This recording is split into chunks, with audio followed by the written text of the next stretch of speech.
And welcome to the Talon Outdoors Show. I think something's not right. Something's not right. And we're back. My headphones. There we go. Now I can hear myself. I knew something wasn't right with the world. I'm Charlie. I'm JD. I'm Grant. Grant's over there. I'm Fred. Captain Paul. There you go. We got a room full today, folks. We got a room full. We sat here. I was having a hard time with the camera up here for the YouTube channel and the Rumble channel. I'm trying to get all that going, and the 1% battery presents some issues. And well, came well prepared. Apparently. Got a little discombobulated, and then we were sitting there, and everybody was telling stories about stuff we can't talk about on the air. It would be good, though. If It would be funny, but you'd have to take the curse words out. You'd have to take the references to things you can't talk about on the air. But by that time, all the funnies are gone.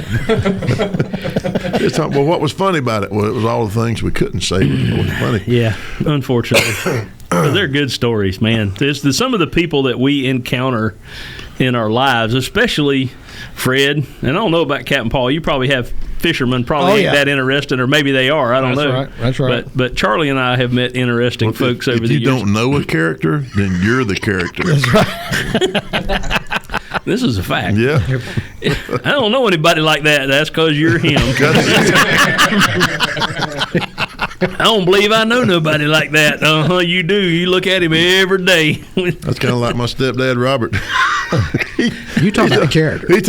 He tells stories, and I'm sitting there going, the common thread is you're in all these stories. Yeah, makes you wonder how that happened. Yeah, when we were out there, I discovered that he and I got shipped off to the same military school. Yeah. And probably for similar reasons. Yeah.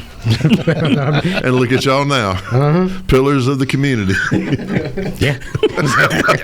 You look mighty Festivus for the rest of us. I wore this just to get Charlie fired up. You confused me. I walked in the door and I looked and I'm like, it ain't Christmas yet. What? It is December. It is December the 1st. Now, see, looking at it from this angle, I don't get it. It's like a flannel sports coat. Is it flannel? It's kind of sort of flannel. Yeah, I think you call it tartan. Kind of like tartan. The coat of many colors, the tartan of many colors. Yeah. You're just a confused Scotsman is what it boils down to. Well, what happened was don't know where the little Filipino lady that sewed that together over there was colorblind, and she matched the patterns pretty close, but the colors not so much. So next year for you do the Halloween dress up for Halloween every year for court. Yeah. You need to do a Christmas court dressing up and do the holiday armadillo. You want me to dress up as an armadillo for Christmas? Yeah. Okay. I'm assuming you watched Friends back in the day. You remember there was a Friends Steel Petunias, wasn't it? No, there was a Friends episode where he wanted to dress up like Santa Claus for his son, and all the Santa Claus costumes were gone. So he dressed up as an armadillo. It's the only costume he could get. So he put on an armadillo costume and come up with it's the holiday armadillo, and trying to fool the kid into being. They did a whole episode around it. I'm with you. They did a whole episode around it. I could do that. There you go. See? Mess with the grandkids. Like Seinfeld and Festivus. That's the Festivus jacket. Good Lord. I like that Festivus. Well, this is what this radio show really is. It is the Seinfeld of radio because it's a show about nothing. Yeah. The redneck Seinfeld. Yeah, it's redneck Seinfeld. It's a redneck radio show about nothing. The airing of grievances. Yeah, and the sharing of stories. So speaking of redneck stuff. So who's Kramer? You want me to go out and come back in? I suppose that'd be George. Were you about to tell a story? Yeah, I was out in Colorado last week and went up to the bar to watch the FSU game. And as luck would have it, this is my luck. I saddle up to the bar to watch the game, and here comes some dude dressed up in a gator outfit. You can't, Were you wearing a Seminole outfit? I was. Oh, there you go. I had my Seminole stuff on. So they had this onion ring tower. Ooh. There was a tower full of onion rings. I took a picture of it. I'll show it to you. I thought that was pretty cool. It, didn't yeah, I did. Well, he doesn't do Facebook, so. And yeah, it's they had a tower of onion rings with all these different sauces. Did you have stuffs in the middle where you could dip them? Yeah.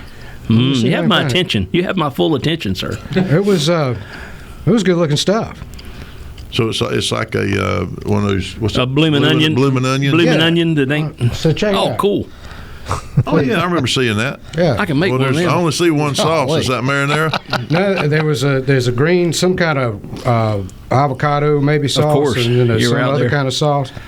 And dang. Of course, my wife's mineral water's in the picture, so that really didn't redneck it up. But Well, where's your drink? Because I know it's not mineral water. no, it's that clear one right there. There you go. It looks empty, but it's not. Yeah, it was. Some of that elf stuff you drink. Elf P. Lit elf.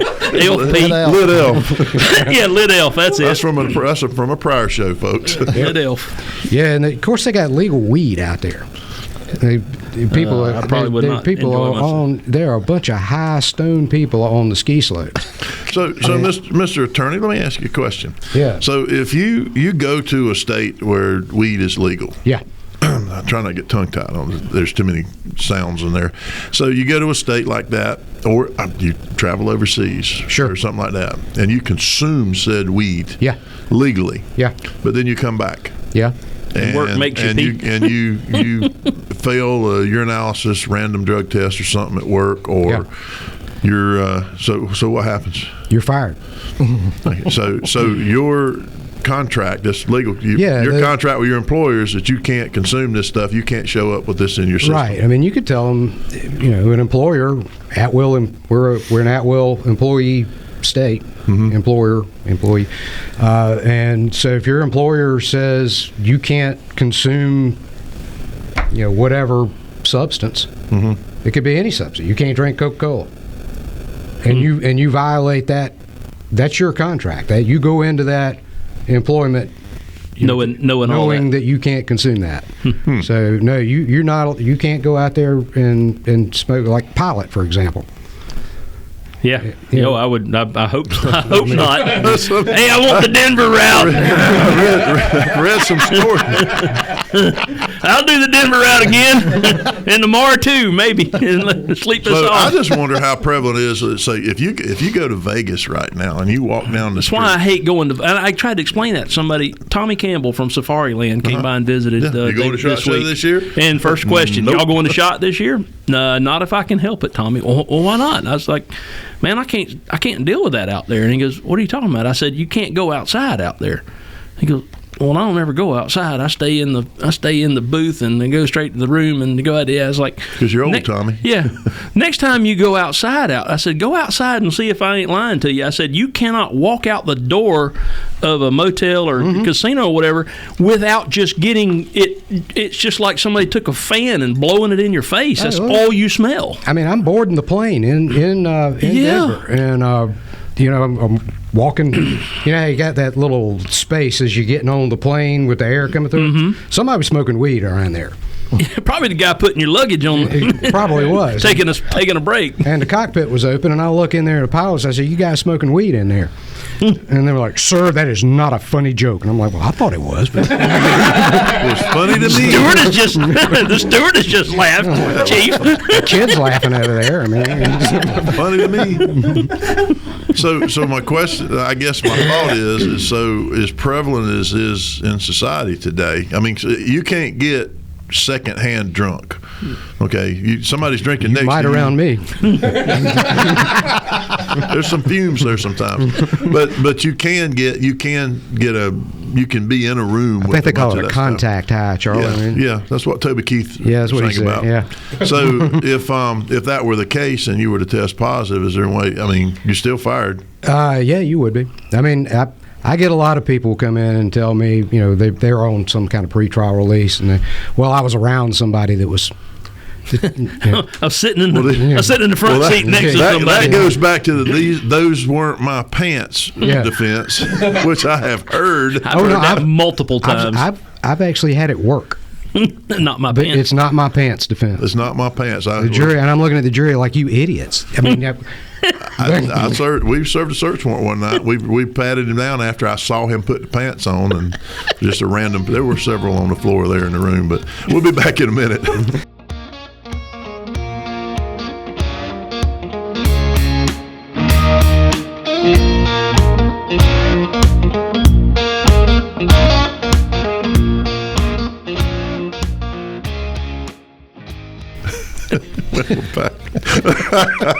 So not my pants. So not my pants. So it was when I was working at FSU Police Department, and we were doing this is a long time ago. We were doing back when we used to walk through the dorms, and we really didn't go into dorms a lot unless you started having trouble with a certain dorm or whatever. In this particular Sally Hall, as you remember, it was the twin towers, two big, tall, 8-story dormitories there were twin towers. They were identical and with a space in between. And we're going through there, and they had pulled the fire alarm, and it was the middle of winter. And those kids in that dorm had pulled the fire alarm like 8 times. That's a third-degree felony, by the way. Yeah, they had made the fire department guys mad, which in turn they start getting mad with us because we're not doing anything about it. So whatever else. So next night we come to work, and I was a shift supervisor, and I put some of my employees. I said, y'all go walk them dorms, and anytime if you hear a ruckus going on, a partying going on in a room, knock and talk. Okay, knock on the door. If they answer the door, hey, how you doing? We're the police department, blah, blah, blah. Here's some, we've been having trouble. Just, you can do that. You can go knock on, police officer can go knock on somebody's door. You ain't got to answer. People don't have to answer. He had a key to all those doors, too, by the way. Never used them. Not for that. Anyway. You still have that key? No. No. That's a co-ed dorm. No, Fred. You get a key ring about that big around. No. So they're doing a knock and talk, and they go to this one door, and there's like 15 kids in this room, and one of the kids, somebody knocks on the door, and they open the door, and there's 2 police officers in uniform standing there at the door, and the scuffle commenced. Everybody sees like cockroaches going everywhere, and somebody runs to the back room, and they hear the window open, and blah blah blah, and nobody knows nothing but the warm smell of marijuana's emanating from the room, and so forth and so on. And the employee called me, and so the officers called me and said, "Hey, I think this guy might have thrown something out the window." And I said, okay, whose room is it? They gave me the kid's name. And I go, all right, well, I'm going to drive up to which side of the building you're on. And I drive up there, and there's a giant cedar tree on the south side of the building. Big, huge, tall cedar tree. And they shine the light out the window so I know where it came from. And I'm looking up there at the window and looking on the ground underneath, and I'm not finding anything. And directly I look around, and I see one little small dime bag of marijuana on the ground. And I'm like, I know this kid did not go to the trouble of throwing a dime bag out the window. So I'm shining my light, and I'm looking up there. And way up in the top of that cedar tree, there's a pair of pants. And I said, what size were they? I don't know. It was a pair of pants. It was like khaki shorts. So being my trained police mind goes, that's a clue, because those probably would have fallen out if that wasn't recent and so forth. They were just kind of barely dangling on. They weren't like been there a long time. So Did you climb the tree? I did in fact climb the tree. Over a dime bag? Nope. I climbed the tree over about 1.5 pounds of marijuana cut up into dime bags, wrapped up in a pair of pants. And I got a pair of pants down here. Who's missing a pair of pants? Who's missing a pair of pants? And they're like, everybody's got pants on. I was like, all right, well, I'm going to collect all this up, and I'll be up there in a minute. So I'm walking up the stairs, and I pat around in the pants, and guess what I find? A wallet with an identification with a driver's license in it. And so somebody stole the wallet. Mm-hmm. Yeah.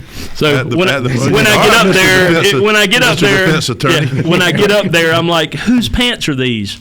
And nobody claims them. And then I reach in the pocket and pull out the wallet and go, who is Bob Smith? And he goes, it's me. I'm like, this your room?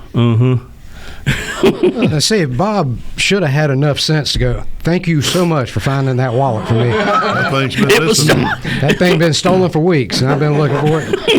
He was not that intelligent, because post Miranda, I got the whole, I'm sorry. He was high as a kite, too, probably. I'm sorry, do you have any Doritos? Yeah, it's like those guys on the slopes out there, they're stoned, and, you go by, and the guy's like, man, I am flying down the slope. I'm like, you ain't even got your skis on, dude. Dude,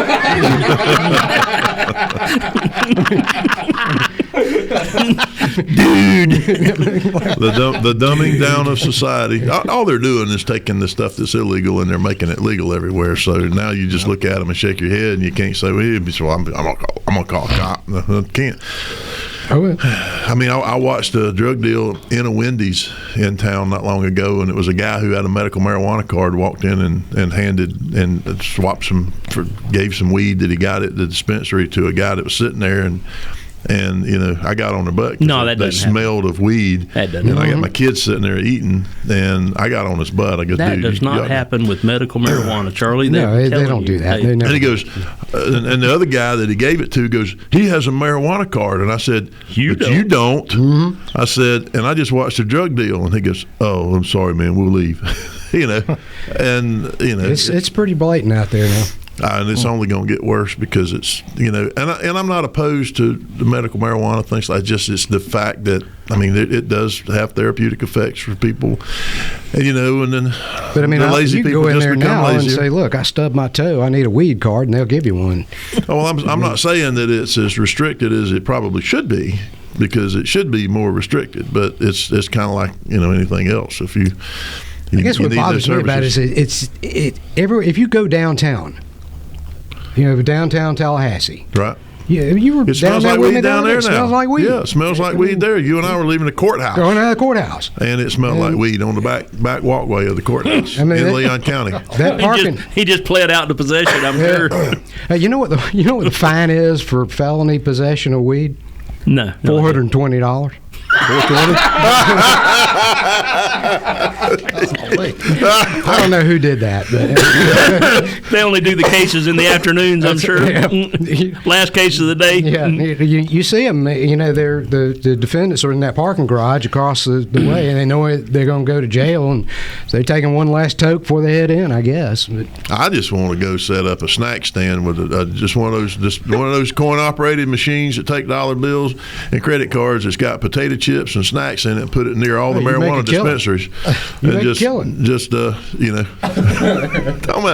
I got my weed. Corn but I'm pops. kinda hungry. Your corn pops, your Doritos, your whatever.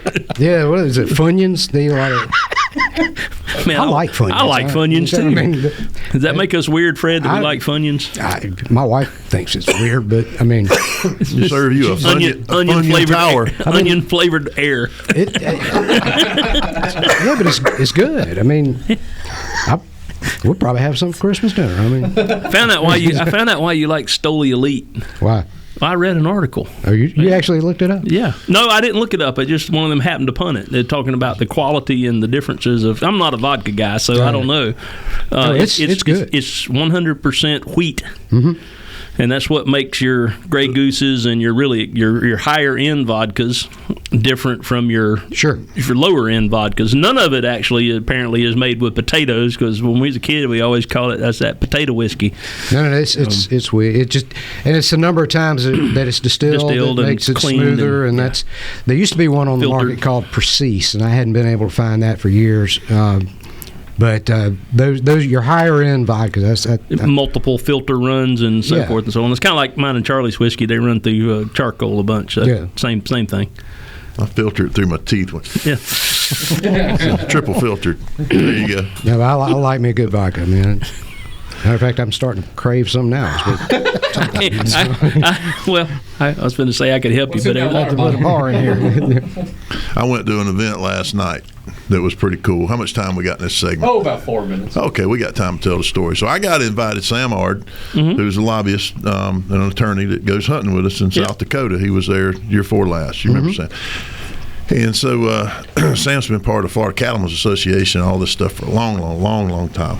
When my Uncle Herman, who's been around forever, says, Sam's been around forever, then you know he's been around he's been around for a minute.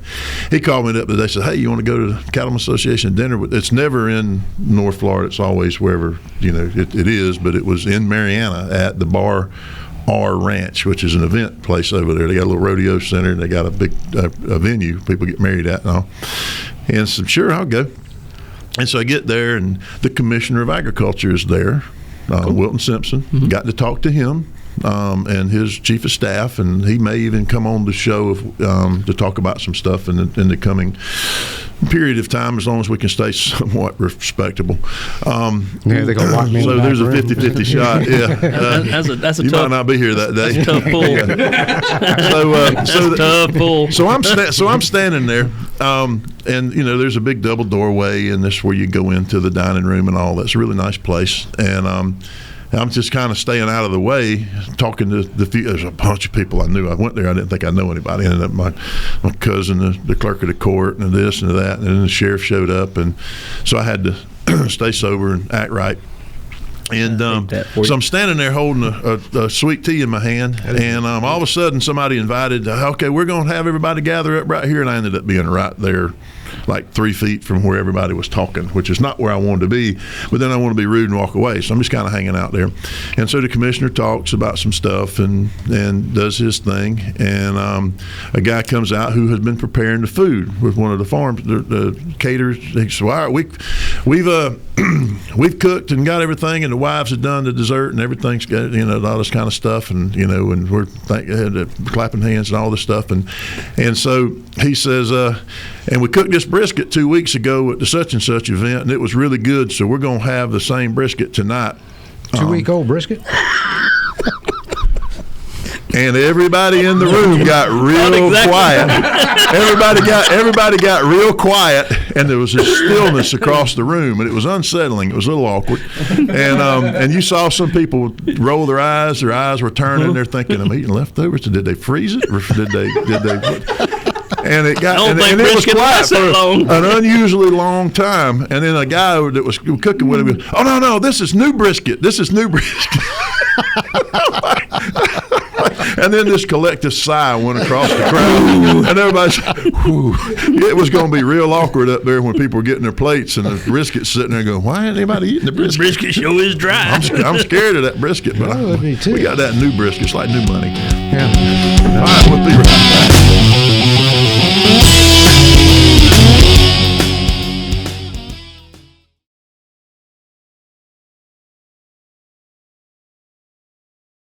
All right, we're back here at the bottom of the hour.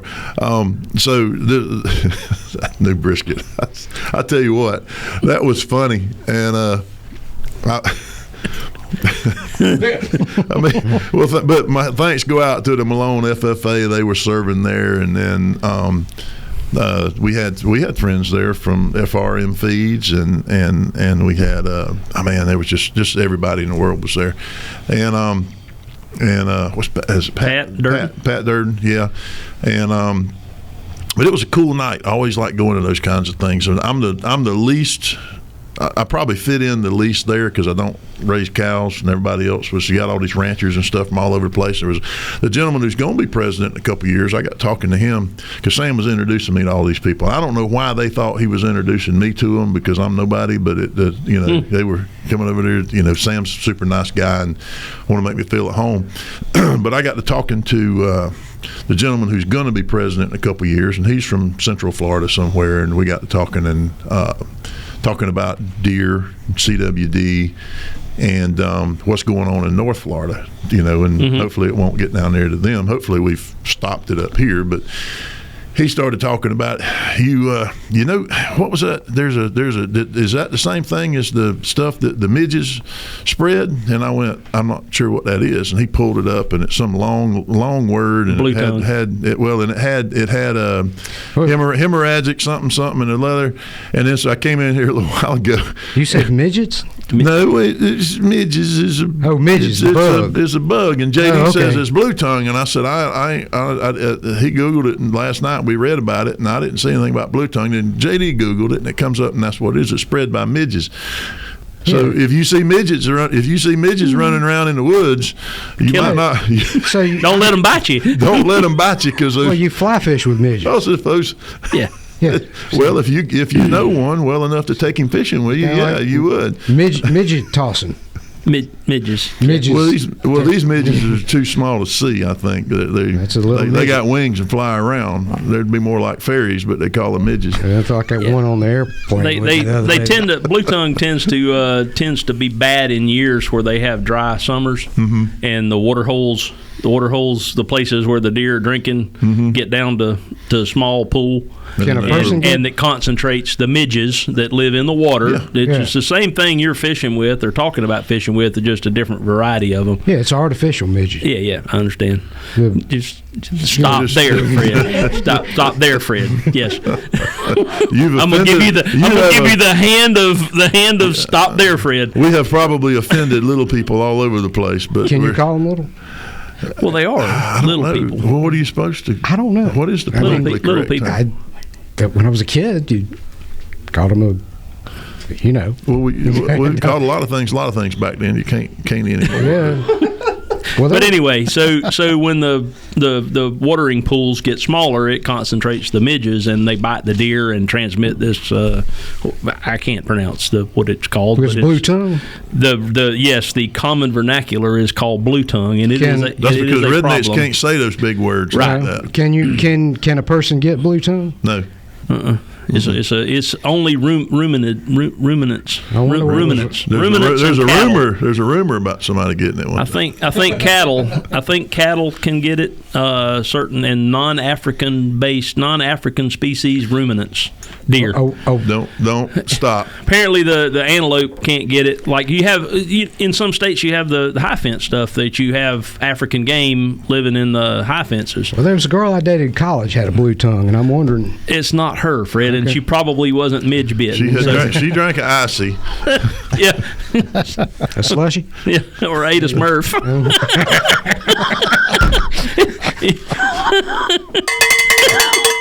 So anyway, That's the bell of shame there. Shame on you. sorry, but yeah, it's if you read deer, you read. I read deer hunting things and hunting things and everything, and yeah, it's an issue, but it's not a here. not a infectious, contagious disease. But we don't have and it we here. don't have it here that I know of that I've ever heard of.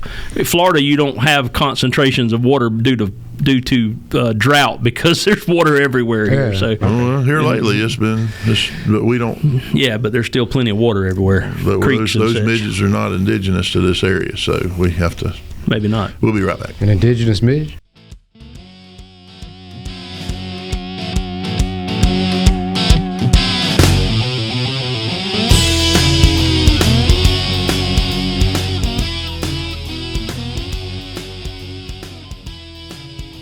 And we're back. So we had a bottom of the hour segment. For those of you that are in the Tallahassee radio listening audience, well, you missed it, but you can stream it on iHeart, on any of our streaming app platforms. You can also watch it on YouTube and pick it up on Rumble if that's your preferred flavor.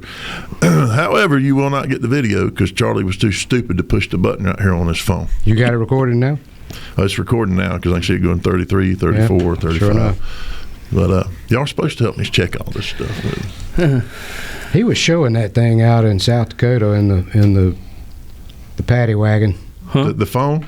Yeah, you had Be careful. You had the show on the screen. That Yeah. the Talon paddy wagon has. I was not showing my thing in a paddy wagon. Thank you very much.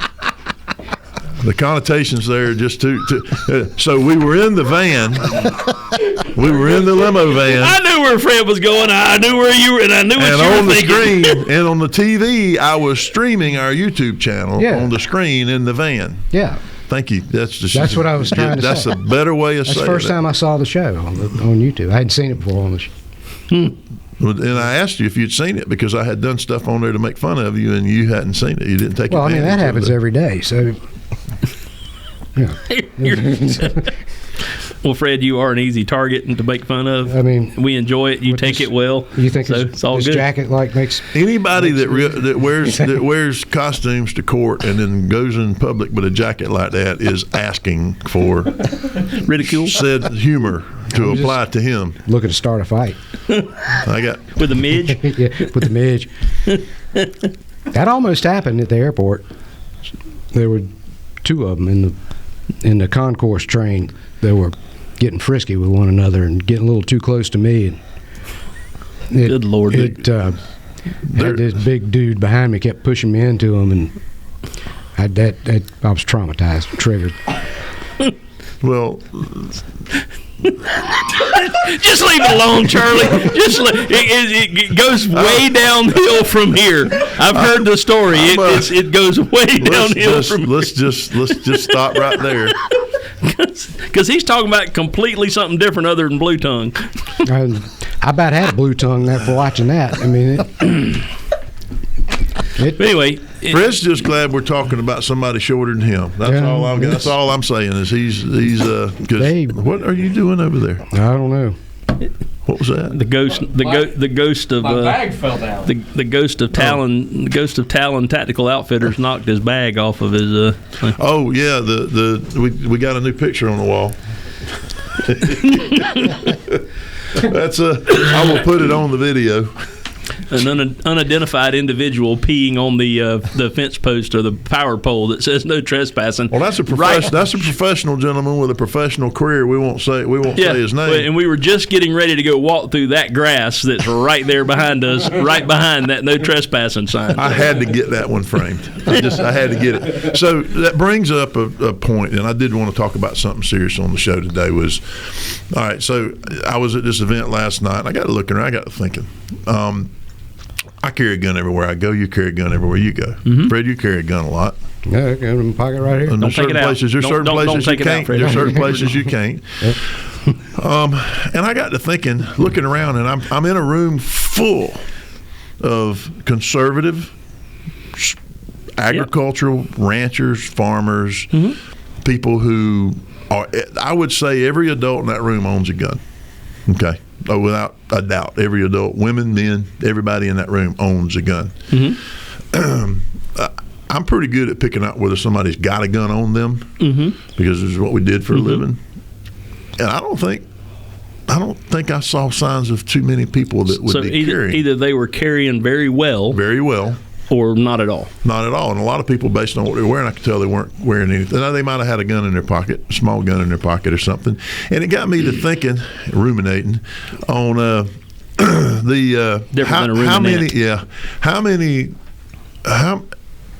in our lives, when we travel about in our days, all the people that could carry, would carry, own guns, believe in the Second Amendment, are really carrying a gun. How many people out there actually carry on a daily what basis? Percentage? I don't know. It'd be good. I don't know. Now, in our little world, the percentage is pretty high because we surround ourselves with people that shoot constantly. We run gun ranges and we train. Well, but in other people's professions, like these two gentlemen and three gentlemen. Yeah. Well, I know that there's. Yeah.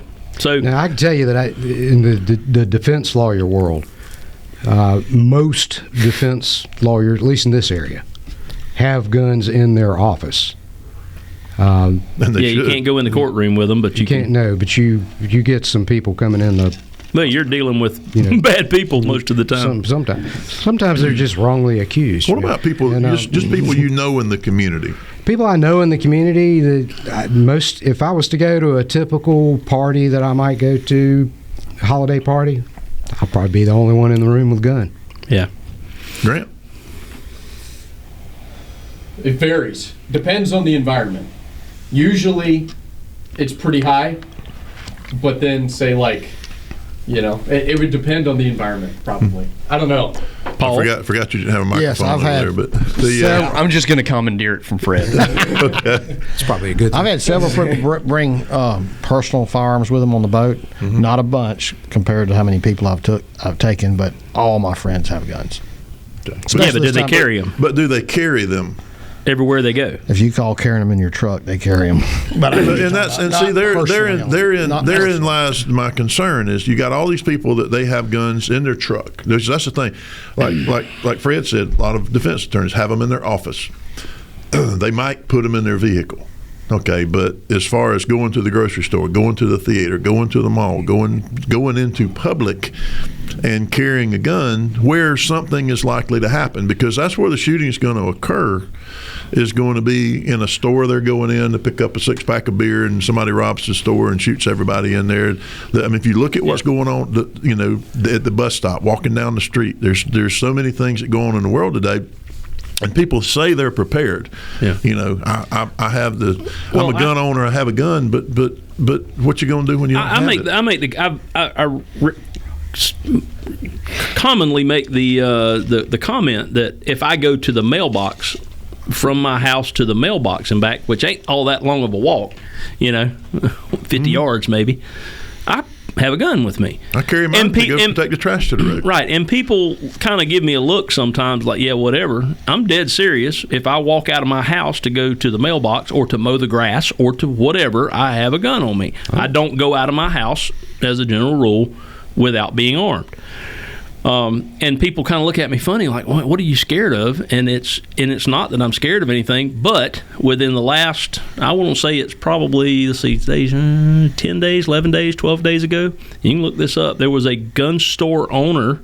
I'm not a cop anymore, but I've put a lot of people in jail, and one, I don't want them looking me up because they can find me.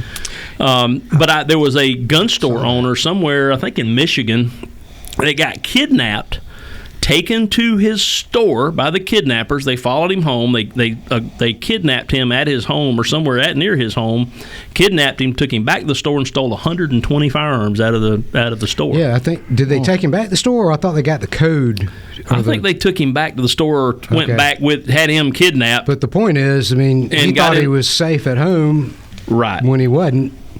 And that can happen. We talk about situational awareness, and JD and I, we have a unique position in our world. So if you go to a martial arts studio and you see the guy with the black belt with all the tips on it, the different little stripes and colors, and he's got an nth degree or whatever, and you go to that sensei, or if you go to a kung fu studio like Jesse here is in the back, and the sifu, the teacher.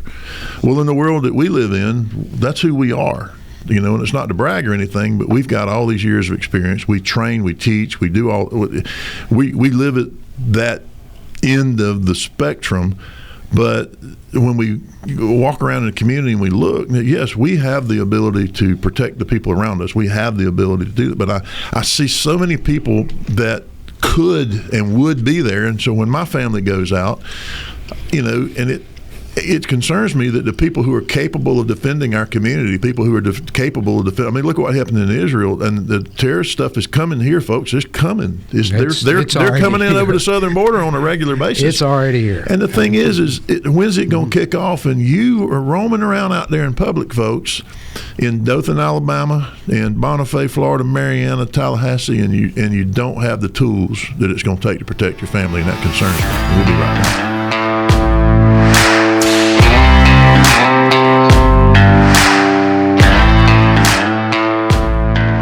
And we're back. When we left, we're talking about people carrying guns, and we're going to talk about fishing here in a minute. But before we do, I want to finish that conversation. And Paul, on the break, you had a question, and that was something to do with if you were in public and had a gun, right, and ended up something happened, and you protected the people around you.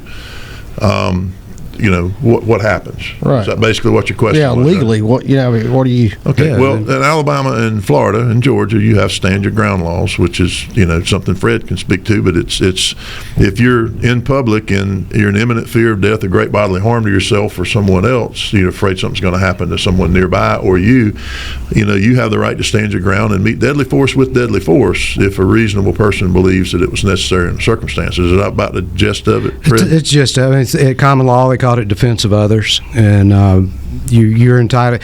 So in other words, if you see the bad guy that's going to shoot the innocent bystander, you have a common law, and in Florida, by statute, you have a right to defend that other person with deadly force if the mall shooter is aimed at the.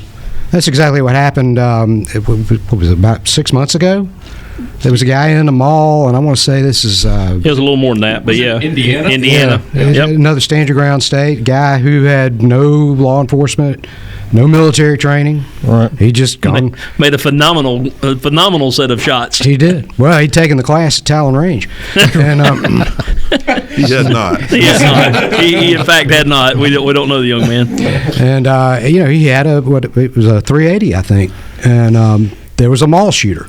And he took the guy out at about, 20 yards? It was more than that. It was more like 46 yards or something. It was a phenomenal shot. Yeah. I mean, the guy he had trained with a pistol. He knew what he was doing, and he pulled it out and neutralized the threat, as we like to say. And They didn't charge that guy. They gave him a key to the city, I think. But it's not unheard of for people to be charged, Paul. Right. You're right. And it's also not unheard of for people to be sued civilly down the road because the family is now mad that you had a gun and were able to stop their family member who was getting ready to rob or kill. Who was and we just see about fixing to just get about his life fixing squared to away. start trying. Start trying to get his life together. I mean, that's look at always that, the case. like that guy on He the was a good subway, kid. the Michael Jackson had a good heart. impersonator on the subway up there that the Marine took out. Yeah. Which, you know. Well, so and that question brings to mind. You know, we actually have an event on December the 14th at I think the Hilton Gardens. It'll be on our Facebook page if it's not already. At Talon Range of Dothan, that's in Dothan, and it's a 2-hour session. Right to Bear, which is the prepaid legal plan that we have here that we carry, and they're going to be they've got an attorney that's going to be coming there talking about Alabama law for the people who are in Georgia. Alabama. Why would you get Talk about Alabama law for the people in Georgia. Just going to try to confuse people like me. So he's going to come in and spend a couple hours talking about that and the benefits of Right to Bear. And then we have events going on out here, which is going to we had 2 days coming up where they're going to talk about active shooter and then also discuss Right to Bear and that coverage. So for a few dollars, it's like $10, $11, $12 a month, something like that you can get civil and criminal coverage. Because not everybody can call Fred at 2:00. Well, I guess they could. They could call you. I don't know if you want to answer the phone or not. But It depends on how much of that lit elf I've had. yeah, there you go. But the thing is to have access to someone who would then pay for your legal defense and criminal civil and criminally to cover that for you when you do the right thing. That gives me peace of mind. Right. You know, to Absolutely. know that I'm not subject to lose everything I have without representation. Can Georgia residents come to that, or is that you know what I mean? Well, they're going to be talking about.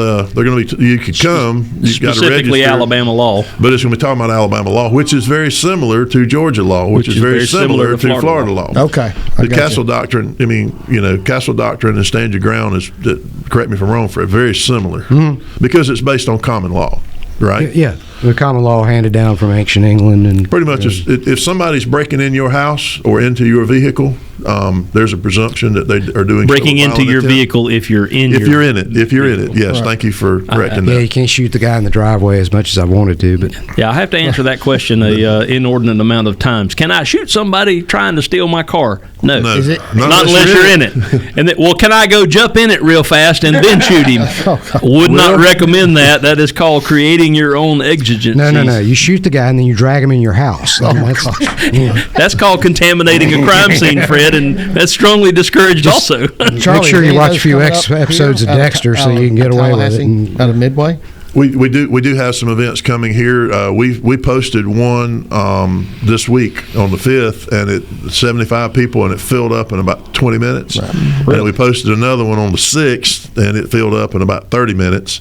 And so we're going to start doing them monthly here. Now it's more of an active shooter presentation, but it will include some discussion of the laws and stuff. But it talks about if you happen to get caught up in the middle of an active shooter situation. Well, it's I going to think that answer would be those good for questions. everyone. Yes. I don't see much of that on the lake, but I do go to town, and I do. Probably don't have an you active know what I shooter mean? situation on the lake. But people need to Get out there is with it my rubber all raft money to and- come? You do know that your boat is a conveyance, right? That's right. Yeah, it is. It is a conveyance, and if someone tried to get into your boat or take your boat, Right. Decatur County, we've got an active shooter situation. There's a shell cracker bed up on Flint River, and there's a skater. There's a fella in a skater, and he's shooting at people as they drive by. A guy bed. came by on plane and was just cranking them off. So we're talking. I'm telling you, people will get mad about a shell cracker bed. Now you tell. That's right. Am I lying? They will fight you about that. Knockdown drop. All right, Paul. Let's talk about fishing. Are they biting? They have been biting. I tell you, the bass and the crappie have been biting really good. The crappies just keep bunching up, but still haven't seen the hybrids and stripers yet like we should. And I don't know why that is. I talked to several old timers. That cold snap, I would think. You would have thought they would have. I don't know what's going on with that yet, but with the bass bite's been good, and the crappie. Every time I check areas where they've been, there's more and more coming. So Okay, so here's a question for you. We see this all the time, especially this time of year. You have the 4 days of cold, and then it's right back up to 80 degrees. That's right. Is it better fishing during the cold or the warm? Going up to the warm, it gets for the bass is pretty good, but I think when the colder it gets, the better the crappie get, for sure. Yeah, they. I got a report. Like today, they'd be biting today. Yeah, they'd be biting today. All right. I got a report from a buddy of mine. The little Thanksgiving duck hunting little 6-day or 7-day season or whatever up on the lake. They kill some. Yeah. Not only did they kill a bunch of ducks, they killed the good ones, not just not divers. They were killing mallard and pintail and what? Really? Where? On Seminole. Now, buddy, if I told you that, Fred, I would lose a friend. Probably get beat up the next time I went back to home and back to my. Tell him I'll give him a free DUI or something. He don't drink. Has he been seeing any ring necks? You can get a DUI for free. You just can't get represented for free.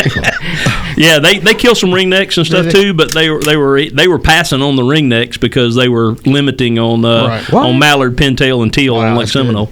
On Lake Seminole. Yeah. It happens, Fred. You just got to know there's a lot of water on Lake Seminole that you probably have never seen. I'm sure that's way back up in some creeks and some ditches, some 4-foot ditches, and some places like that, some sloughs and that it's Lake Seminole is vast, way beyond what most people see. In order for me to kill a mallard around here, I got to dress up like a corn cob.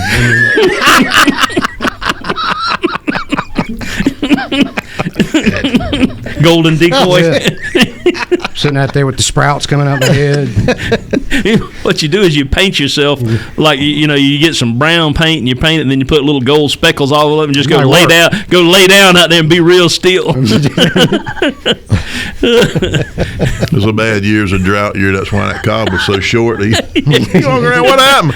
Well, it was a dry year, unirrigated land. Yeah, wear him a bow. There's sweet corn. We're not in a flyway here. We're in between two flyways for duck hunting. We're not in the eastern flyway, the Atlantic flyway, and we're not in the Mississippi flyway. But we do get some spillover from both. So we just don't get the numbers that they get in the in those flyways for duck hunting. And I used to, I have chased ducks from Lake Okeechobee to Kansas and points north, but years ago there used to be a flyway behind that Hindu temple on Appalachia Parkway. Yes, sir. That you're talking about that chain of lakes back in there. I can't call the name of it right now, but yeah, I've hunted back in there. I know. Yeah, they caught me hunting back in there, and the Hindus did. Oh yeah, they're not happy about it. They weren't happy. It chained up the temple. I couldn't get in there anymore.